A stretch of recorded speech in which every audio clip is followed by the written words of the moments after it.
Hey everybody, I'm John with Our Food Genealogy. I appreciate you finding us here on YouTube and our channel for Our Food Genealogy. I'm just prepping some sage leaves for drying for the winter. Some of them got hit by the frost already here in southern Michigan. A little bit of snow the other day. We want to put some away before the plants go dormant for the winter. Love the smell of fresh sage.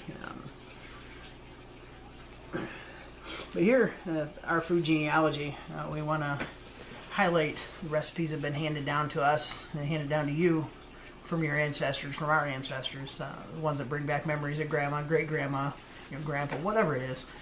Those recipes that always, when you cook them, when you see the recipe, it brings back a flood of memories to you.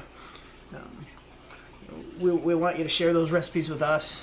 When you do, we'd like to do an interview with you, whether it be through email, if you're too far away. We're not set up too much with the technology yet, but maybe we could do some kind of Skyping or something like that at some point. Right now, we can't do that. But if you're local to us, we'd love to come to you or meet you somewhere. We can sit down and talk about the recipe, talk about the history behind the recipe, the genealogy of the recipe, so to speak. And it's to honor our ancestors, honor your ancestors, and their recipes. Once we do the interview, we'll come back here to the kitchen, maybe do your kitchen, whatever. We'll cross the bridge when we get there, and we'll do a little video on it, and talk even further. Share the video and the interview, and the recipe with everybody. Besides the recipes, we'll probably talk a little some about gardening. We do some gardening around here. My hopes are to do more here coming up this year and the next. Kind of expand what we got. Expand our herb garden. We got some sage. We do have a little bit of mint. Surprisingly, as invasive as mint is, it hasn't taken off too well here, but it might not be a bad thing before we're ready to control it. We'll also talk about some food preservations, canning, drying, that kind of thing. We do have some fruit trees that are hopefully this coming year will start giving us some fruit. They've been in the ground for a few years. Where I can't speak too much for my wife. I do plan on expanding our herb garden pretty substantially next year. I'm not sure if we're going to go with container beds, raised beds. I'm not sure how we're going to do it yet or where we're going to put it in the yard, but we'll cover that with you. That's something our ancestors definitely did. Grew a lot of their own food, a lot of their own veggies, their fruit and their herbs. There's nothing wrong with that. I think as a society we might want to be getting back to that, not only to honor the memory. You know where your food's coming from. You know what it is. You have better control of what you feed what you feed yourself, and what you feed your family, which is important. But if you like what you're seeing here on our YouTube channel, please share it with people. Subscribe to our playlist, our channel. Follow us over on Facebook at facebook.com/OurFoodGenealogy. We're on Twitter at what's our Twitter handle? It's Food Genealogy. Couldn't get the hour in there; it's a little too long. And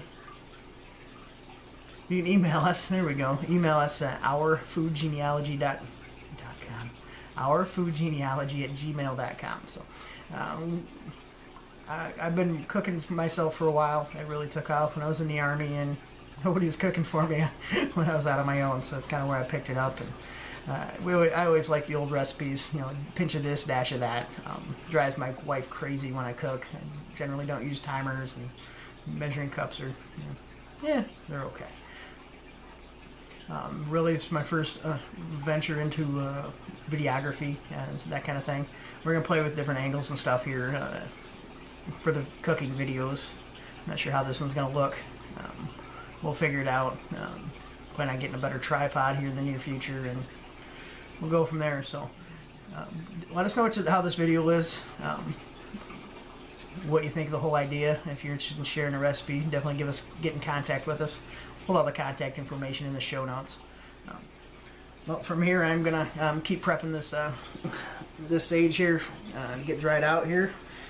We'll be posting that video up here right after we get done with this one, more or less. So give us a shout and let us know what you think.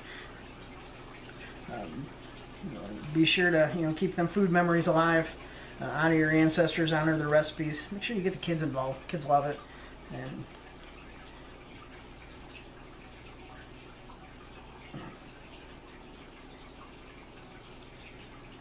until next time, stay safe. This is John with our food genealogy, and we will catch you next time in the kitchen.